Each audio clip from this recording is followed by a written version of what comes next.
Hola a todos mis amigos, amigas y seguidores de nuestro proyecto Katica Lee Conmigo. Hoy tengo el gusto de continuar leyendo con ustedes el capítulo número 3 del libro El toque de Midas del reverendo Kenneth Hagin. Entonces, vamos a ello. Capítulo número 3. ¿Era Jesús pobre? Uno de los argumentos usados por aquellos que se oponen a la idea de la prosperidad material para los cristianos es que Jesús fue pobre durante el tiempo que vivió en esta tierra.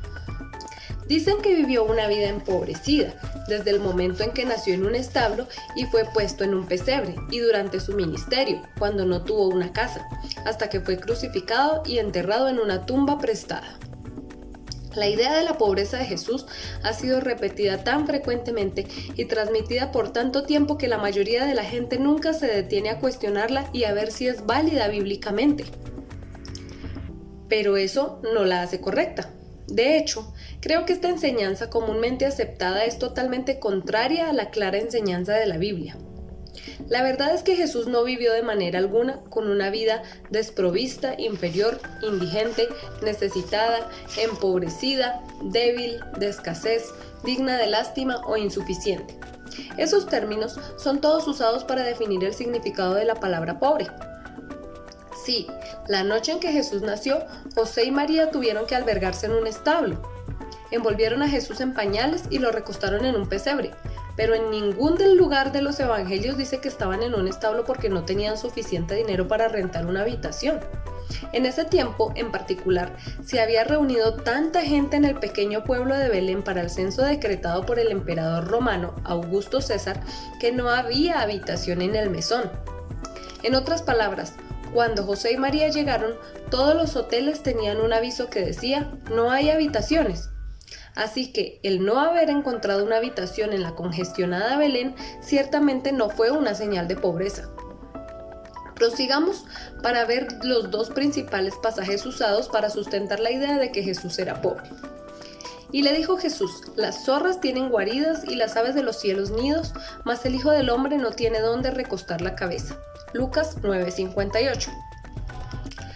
Porque ya conocéis la gracia de nuestro Señor Jesucristo, que por amor a vosotros se hizo pobre, siendo rico, para que vosotros con su pobreza fueseis enriquecidos. Segunda de Corintios 8:9. El versículo en Lucas frecuentemente se interpreta para decir que Jesús vivió una vida tan empobrecida que él nunca tuvo una casa o un lugar donde estar después que comenzó su ministerio en esta tierra. Más adelante, en ese capítulo, miraremos detalladamente el verdadero significado de ese versículo. ¿Cuándo se hizo pobre Jesús? El pasaje en 2 de Corintios declara, sin lugar a dudas, que Jesús se hizo pobre y experimentó la pobreza. ¿Pero cuándo? ¿Fue durante toda su vida terrenal? ¿Durante sus años de ministerio? ¿Exactamente cuándo se hizo pobre? Le digo que Jesús no fue un hombre pobre durante los 33 años de vida terrenal, incluyendo los 3 años de ministerio en la tierra.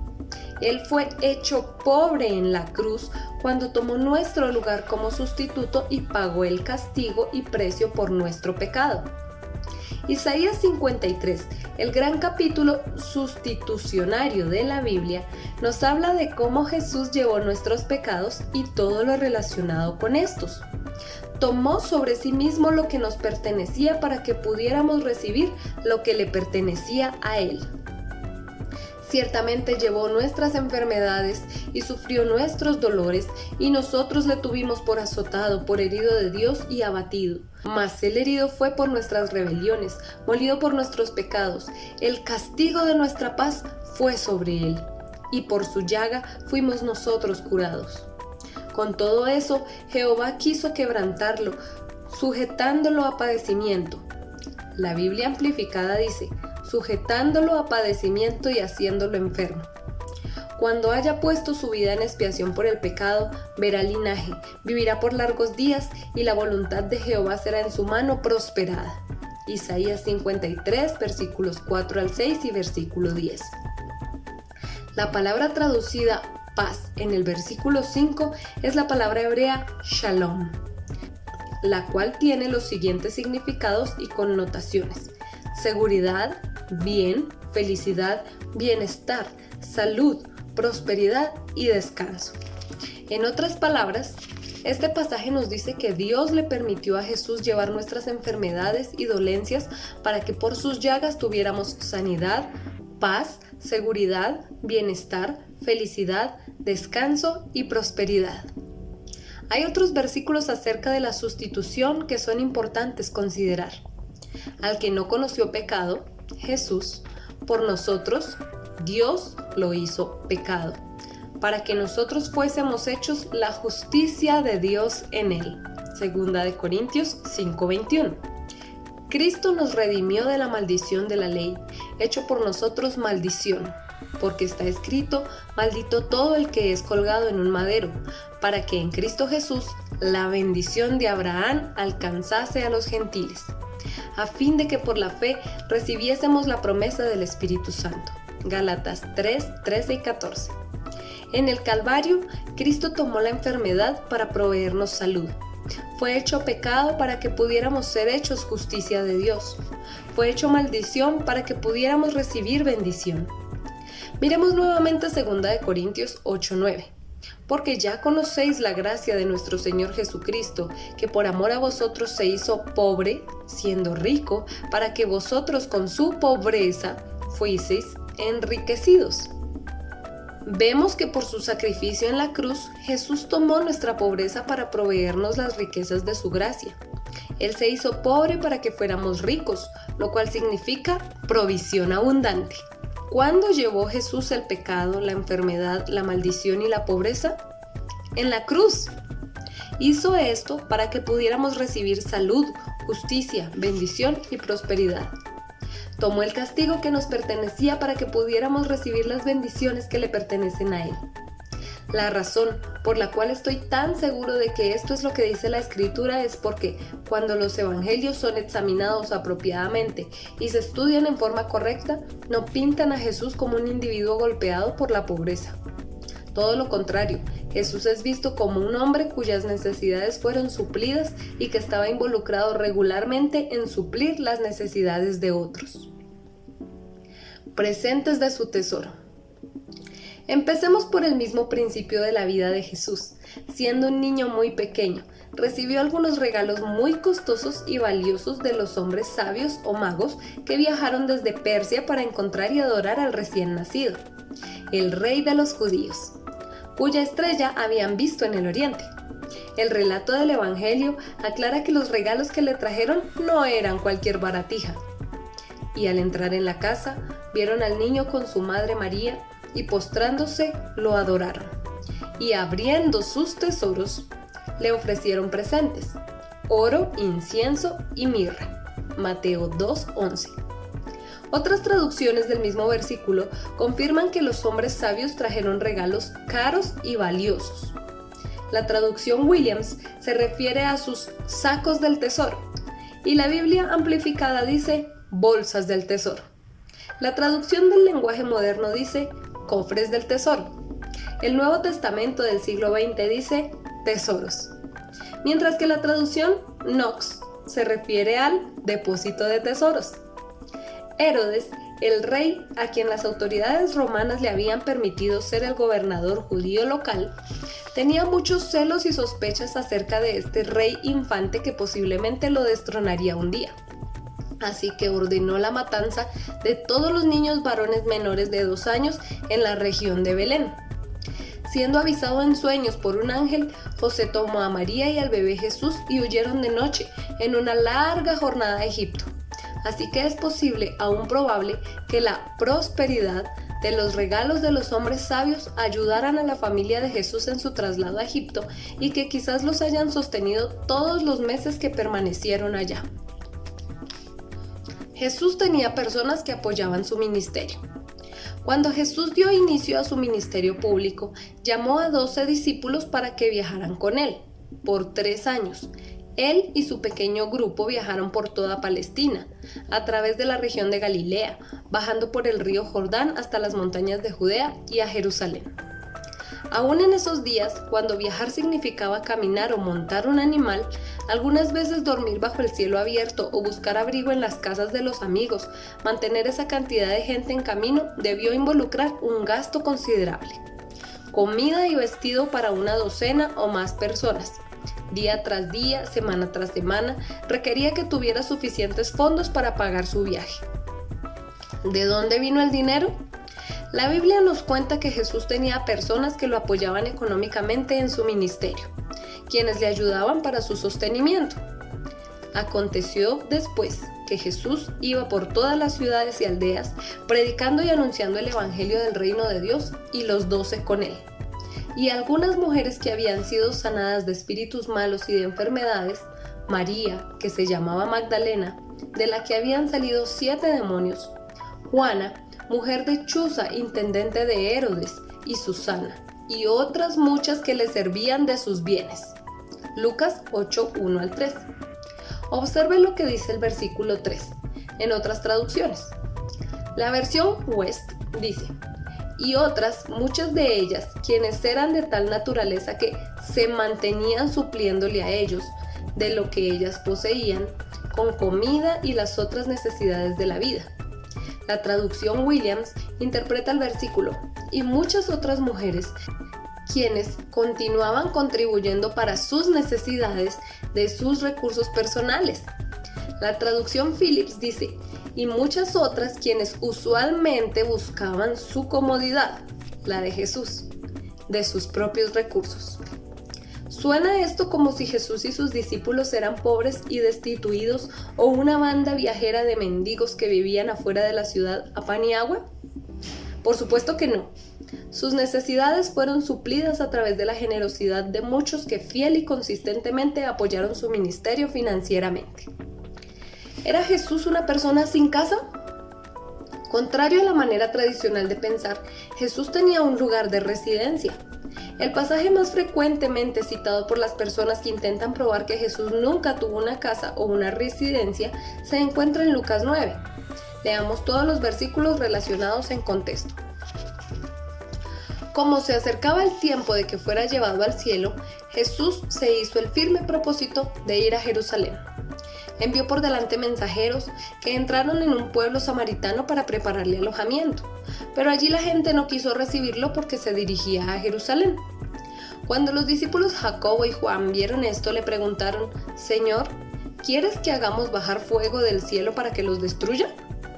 Pero Jesús se volvió a ellos y los reprendió. Luego siguieron la jornada a otra aldea. Iban por el camino cuando alguien le dijo: Te seguiré a donde quiera que vayas. Las zorras tienen madrigueras y las aves tienen nidos, le respondió Jesús, pero el Hijo del Hombre no tiene dónde recostar la cabeza. Lucas 9, 51-58. Leyendo en contexto, aprendemos que en el versículo 58 Jesús estaba diciendo simplemente: en este momento de mi vida estoy en movimiento, estoy yendo hacia adelante en mi camino para cumplir mi misión. No estoy estableciéndome en esta tierra, pero estoy en camino de ser llevado al cielo. Note que hay otras escrituras que parecen indicar que Jesús tenía una casa o residencia terrenal. Cuando Jesús oyó que habían encarcelado a Juan, regresó a Galilea, partió a Nazaret y se fue a vivir a Capernaum, que está junto al lago en la región de Zabulón y Neftalí. Mateo 4, 12 y 13. La traducción Williams del versículo 13 dice: pero él dejó Nazaret e hizo su casa en Capernaum.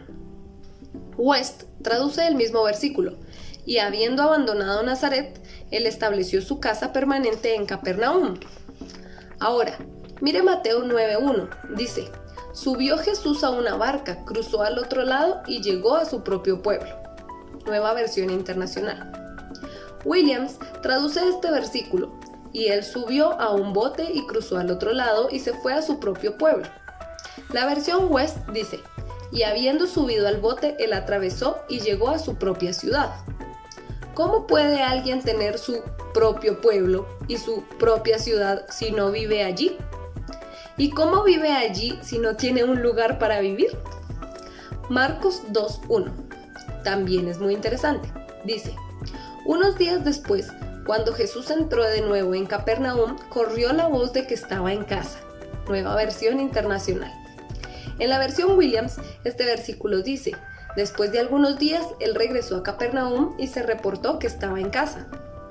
La traducción West dice: y habiendo entrado nuevamente en Capernaum, después de algunos días se oyó que él estaba en casa. Jesús no podía ir a casa o ser reportado como que estaba en casa si no tenía una. El argumento que Jesús no tenía casa no puede ser usado como prueba de su pobreza, porque la Escritura indica que, sin lugar a dudas, sí tuvo casa.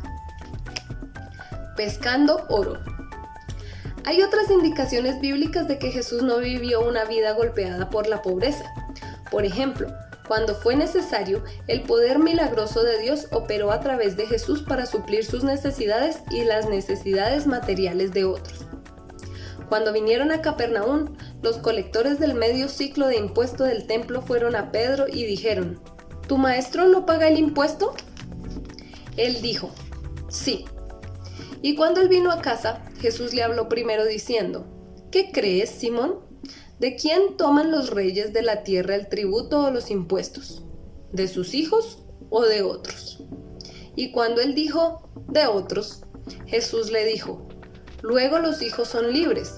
Sin embargo, para no ofenderlos, ve al mar y echa el anzuelo y toma el primer pez que salga. Y cuando abras su boca encontrarás un siclo. Toma eso y dáselo a ellos por mí y por ti. Mateo 17, 24 y 27. Otros dos pasajes en Mateo ilustran también el poder milagroso de Dios para suplir las necesidades materiales de las personas. Mateo 14, 15 al 21 cuenta la historia de la alimentación de los 5,000 hombres con 5 panes y 2 peces. Mateo 15, 32 y 39 relata la historia de alimentación de los 4,000 hombres con 7 panes y unos pocos peces. Durante su ministerio en la tierra, vez tras vez, Jesús demostró que los recursos necesarios para suplir cada necesidad estaban disponibles para él. Auxiliando al pobre. Otra razón por la que creo que Jesús fue próspero es que la Biblia indica que su ministerio ayudó financieramente a los pobres con regularidad. El relato del apóstol Juan sobre la última cena es uno de los pasajes más poderosos y conmovedores del Nuevo Testamento, lleno de eventos importantes y significativos. Juan 13 cuenta acerca de Jesús lavando los pies de sus discípulos, prediciendo su traición, dando el nuevo mandamiento de amarse unos a otros y advirtiendo a Pedro de su inminente negación al Señor. Pero las personas algunas veces pasan por alto 3 versículos muy importantes acerca de Judas, que enfatizan el hecho de que el ministerio de Jesús tenía suficientes recursos para ayudar a los pobres económicamente, aparentemente con regularidad. Cuando Satanás entró en Judas y puso en su corazón traicionar a Jesús, él se retiró de la cena para ir afuera. Juan 13 registra la historia. Y después del bocado, Satanás entró en él, Judas. Entonces Jesús le dijo: lo que vas a hacer, hazlo pronto. Pero ninguno de los que estaban a la mesa entendió por qué le dijo esto, porque algunos pensaban, puesto que Judas tenía la bolsa, que Jesús le decía: compre lo que necesitamos para la fiesta o que diese algo a los pobres. Juan 13, 27 al 29. ¿Por qué pensarían los otros discípulos que Judas iba a comprar algo o a dar dinero a los pobres si eso no fuera algo a lo que había sido enviado antes o que quizás hacía como un hábito regular? Obviamente, ninguna de estas posibles acciones parecía inusual o notoria a los 11, indicando probablemente que habían visto ocurrir las dos cosas frecuentemente en el pasado.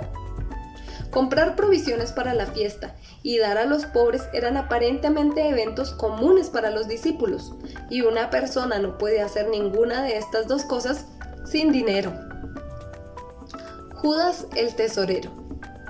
Sabemos que Jesús tuvo por lo menos algo de dinero, porque tenía un tesorero que regularmente robaba dinero de los fondos que se le habían confiado. Juan 12:6 dice: como tenía a su cargo la bolsa del dinero, Judas acostumbraba a robarse lo que le echaban en ella.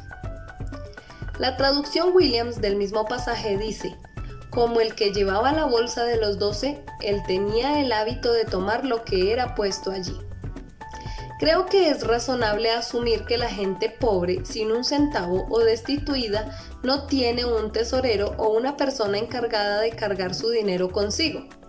Jesús y los discípulos tenían suficientes fondos, tanto que tuvieron que poner a alguien a cargo de manejarlos. Los evangelios también sugieren que en el tesoro había tantos fondos como para que Judas robara algo de vez en cuando sin ser notado inmediatamente. Un tesorero no podía robar dinero de la bolsa regularmente a menos que hubiera una entrada continua de dinero. Si había suficiente en la bolsa para que Judas robara regularmente y aún quedara para sostener al grupo, Jesús no pudo haber sido pobre. Jesús se diferenció a sí mismo de los pobres. Durante su visita a Betania, a la casa de Lázaro, Marta y María, Jesús les dijo a los invitados a la cena: «A los pobres siempre los tendrán con ustedes, pero a mí no siempre me tendrán». Juan 12:8. Observe que Jesús no se llamó pobre. Definitivamente hizo una distinción entre los pobres y él.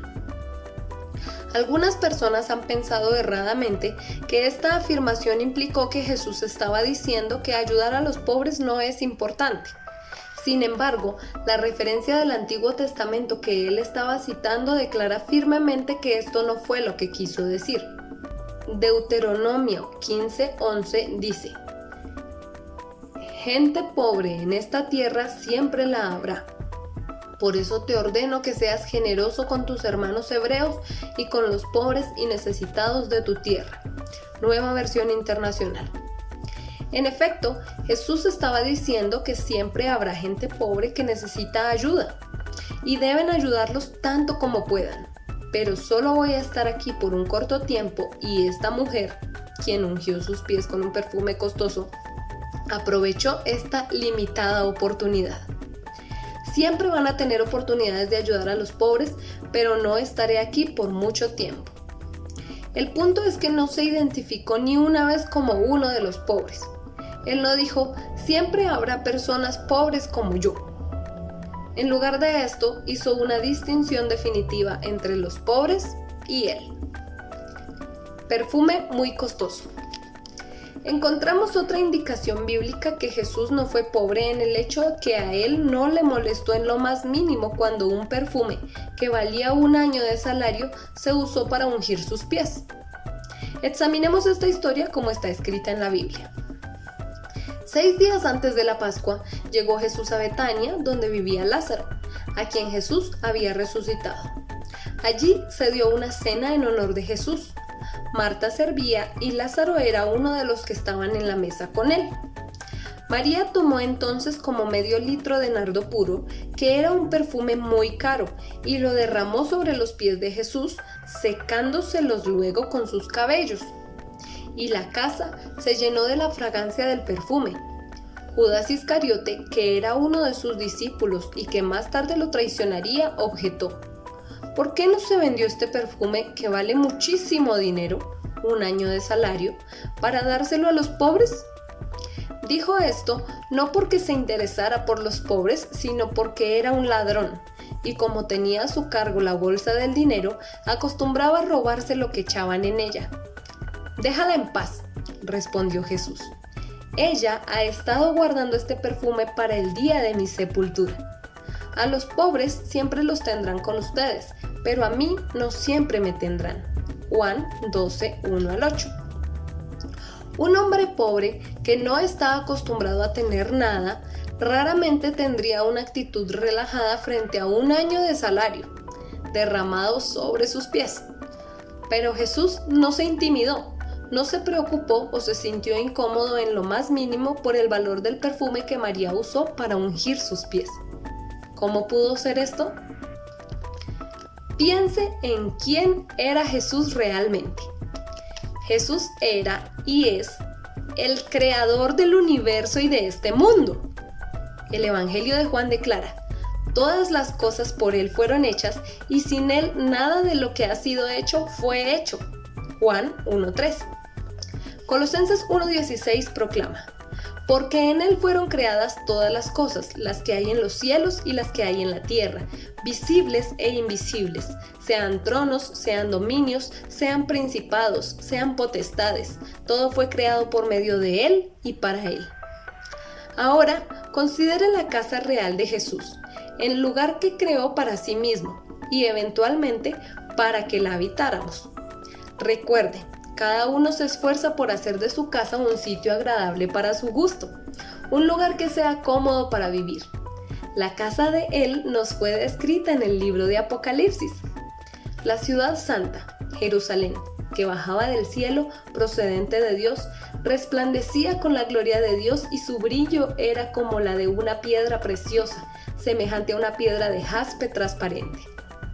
Tenía una muralla grande y alta y 12 puertas. La muralla estaba hecha de jaspe y la ciudad era de oro puro, semejante a cristal pulido. Los cimientos de la muralla de la ciudad estaban decorados con toda clase de piedras preciosas. Las 12 puertas eran 12 perlas y cada puerta estaba hecha de una sola perla. La calle principal de la ciudad era de oro puro, como cristal transparente. Apocalipsis 21, 10 al 12, 18 al 19 y versículo 21 de la Nueva Versión Internacional. ¿Quién podría diseñar y crear semejante lugar de habitación tan grandioso? El Salmo 24:10 nos da la respuesta. ¿Quién es este Rey de Gloria? Jehová de los ejércitos, Él es el Rey de Gloria. Veamos algunos pasajes de la Biblia que nos ayudan a captar algo de la majestad y el poder de Dios. Y recuerde, si estas cosas fueron dichas de Dios, también se refieren a Jesús. Juan 10:30 dice, el Padre y yo, Jesús, somos uno. Y Juan 14:9 dice, el que me ha visto a mí, ha visto al Padre. Melquisedec se refirió a Dios como Dios Altísimo, Creador, Proveedor de los cielos y la tierra. Génesis 14:19. Moisés dijo eso, de Jehová es la tierra. Éxodo 9:29.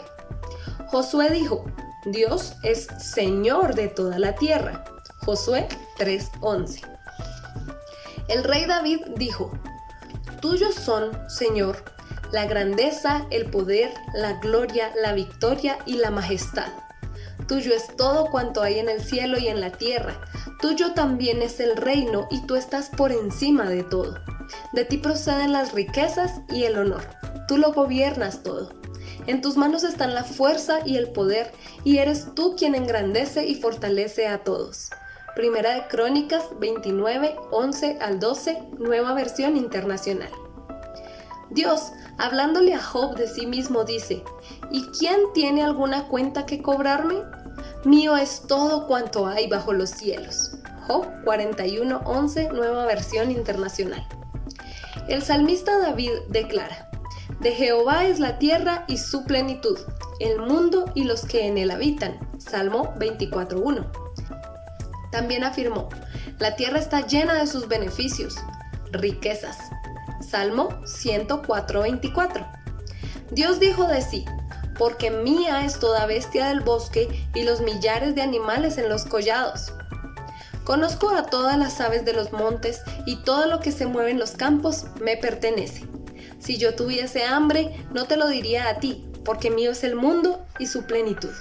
Salmo 50, 10, 12. Dios le dijo a Isaías, el cielo es mi trono y la tierra el estrado de mis pies. Isaías 66, 1. A través de Ageo, Dios dijo, mía es la plata y mío es el oro, dice Jehová de los ejércitos. Ageo 2:8. Zacarías se refiere a Dios como el Señor de toda la tierra. Zacarías 4:14. Pablo dijo 2 veces en 1 Corintios 10, del Señor es la tierra y su plenitud. Versículo 26 y versículo 28.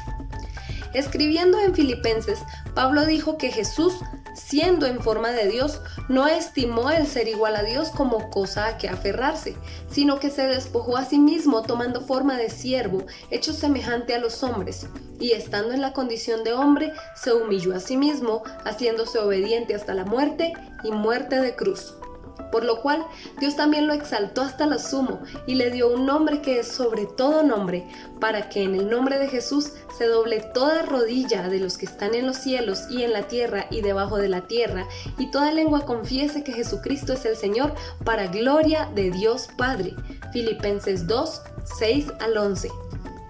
Jesús estaba con el Padre al principio de la creación y vivía en el cielo con Él y los ángeles. Apocalipsis 21, 21. Dice que las calles de los cielos son de oro puro. El oro para Jesús es lo que es el asfalto para nosotros. Jesús creó este mundo con todo el oro, plata, diamantes, rubíes, zafiros y toda clase de recurso natural. Las bestias sobre los collados son suyas. Él lo creó todo. No es de maravillarse que no se haya incomodado en lo más mínimo por un poquito de perfume que hubiera sido derramado en sus pies. Jesús nunca tuvo escasez. Al final de su ministerio terrenal, sus propios discípulos testificaron que nunca tuvieron escasez de ninguna cosa. Luego Jesús dijo a todos: cuando los envié a ustedes sin monedero, ni bolsa, ni sandalias, ¿acaso les faltó algo? Nada, respondieron. Lucas 22:35, Nueva Versión Internacional.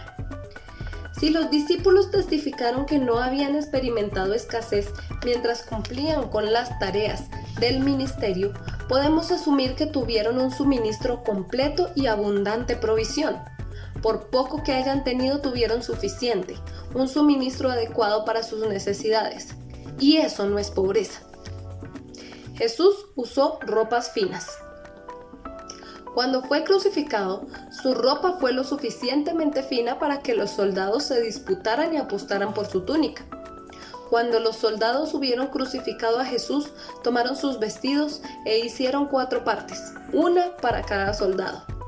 Tomaron también su túnica, la cual era sin costura, de un solo tejido de arriba a abajo. Entonces dijeron entre sí: no la partamos, sino echemos suerte sobre ella a ver de quién será. Esto sucedió para que se cumpliera la escritura que dice: repartieron entre sí mis vestidos y sobre mi ropa echaron suertes. Y así lo hicieron los soldados. Juan 19, 23 y 24. ¿Echarían suertes los soldados romanos por los trapos harapientos y rotos de un mendigo o por los vestidos desgastados y andrajosos de un hombre pobre? No, por supuesto que no. ¿Era Jesús pobre o próspero? Volvamos a nuestra pregunta original. Creo que la Biblia habla del tema en detalle y ofrece una respuesta clara y precisa. Basados en los versículos que hemos examinado en este capítulo, ¿cree que Jesús cabe en la definición de la palabra pobre? En otras palabras, ¿cree que Jesús fue indigente, empobrecido, necesitado, en necesidad de cosas materiales, destituido, débil, acongojado, digno de compasión, inferior, digno de lástima, de segunda clase, de menor valor, en escasez o insuficiente? Por otra parte, considera la definición de la palabra próspero, marcado por el éxito o el bienestar económico, disfrutando de crecimiento vigoroso y saludable, floreciendo, exitoso, robusto, progresando, favorable. ¿Cuál definición describe mejor al Jesús bíblico? Revisemos la información que descubrimos acerca de él en la palabra de Dios. Cuando era niño, recibió regalos de oro, incienso y mirra. Tuvo muchas personas que le apoyaron económicamente de manera fiel y consistente en su ministerio. La Biblia indica que tuvo una casa o residencia. Cuando fue necesario, el poder milagroso de Dios operó a través de él para asegurarse de que sus necesidades y las necesidades de otros fueran suplidas. La Biblia indica que en su ministerio ayudó a los pobres económicamente en forma periódica. Tenía un tesorero que frecuentemente robaba dinero de los fondos que le eran confiados. Se diferenció a sí mismo de entre los pobres. No se molestó en lo más mínimo cuando un perfume que costaba 1 año de salario se usó para ungir sus pies. El testimonio de sus propios discípulos al final de su ministerio terrenal fue que nunca tuvieron escasez de ninguna cosa. Cuando fue crucificado, sus ropas fueron lo suficientemente finas para que los soldados echaran suertes por estas. Creo que estos hechos bíblicos son una prueba precisa de que Jesús no era pobre, sino que era un hombre próspero. Ahora, No estoy sugiriendo que él viviera un estilo de vida derrochador o extravagante. Eso no hubiera sido práctico para él. Pero tuvo sus necesidades suplidas durante su vida en la tierra y pudo hacer lo que Dios le pidió que hiciera. La prosperidad de él no debería sorprendernos. El Antiguo Testamento promete prosperidad para aquellos que caminan en la voluntad de Dios. Deuteronomio 29:9, Josué 1:7, Primera de Reyes 2:3, Primera de Crónicas 22:13, Segunda de Crónicas 20:20 y 26:5, Job 36:11, Nehemías 1:11 y Salmo 1:1 al 3. ¿Cree que Jesús cumplió los requisitos de caminar en la voluntad de Dios? Por supuesto, Él lo hizo. Declaró en Juan 6:38, he descendido del cielo no para hacer mi voluntad, sino la voluntad del que me envió. Creo que el Padre guardó su palabra y bendijo a su Hijo porque caminó en su voluntad. Absolutamente. Números 23:19 dice, Dios no es hombre para que mienta. Él dijo, ¿y no hará? ¿Habló y no ejecutará? Jesús no fue pobre. Caminó en prosperidad de acuerdo con el pacto abrahámico. Me ha gustado mucho leer este capítulo para ustedes. Ha sido un honor para mí, para que comprendamos y recordemos que Jesús no fue un hombre pobre, no es pobre. Y por tal razón, nosotros que somos sus hijos, coherederos de la gracia, tampoco debemos ser pobres. Espero que sea de mucha revelación este capítulo para ustedes. Si quieren pueden ponerlo una y otra vez, escucharlo, masticarlo, meditarlo y nos vemos próximamente para leer el capítulo número 4. Recuerden que estamos leyendo el libro El toque de Midas del reverendo Kenneth Hagin. Nos vemos pronto.